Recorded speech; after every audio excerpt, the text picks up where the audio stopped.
Hello guys! Welcome to the vlog and the vlog is welcome o karon. Hapit na makalimot, hapit nang hinapost maparehistro ta sa itong motor di ata diri sa Mandawi MBIS para magpa-emission o magpa-stencil sa itong motor. Okay, kuha na ni Kuya, tanaw-tanaw na niya, ayo hindi kosmekos, kay legal na. Okay, bayad na ta para si stencil og 50 pesos. Pag human, paabot na gamay kay medyo daghan mang tao ron kadlaw. Karon ato nagyablihan kay Diana si Manong Stencil Boy. Okay, pasok.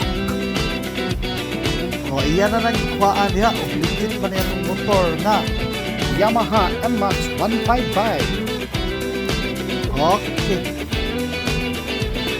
Iyan kita na sa kilid. May ganit kay nakaagitag sapa ganina. Nalimpyo-limpyo gamay ang atong motor. Nang waray problema si Kuya pagkuha sa atong number sa motor. Diha, 1, 2, 3 seconds na ara yun. Okay.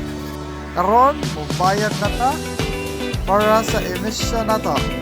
O sa pag-check sa atong motor regarding sa legalities niya o okay ba niya sa road safety.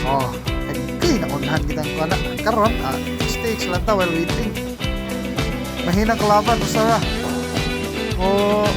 In fairness, nindot sila diri ha, kay dili kayo rimuot niya, paspasan ang proseso. Paghuman niya, release na niya ang resulta. Okay, awa na. Anawar din, pasarba.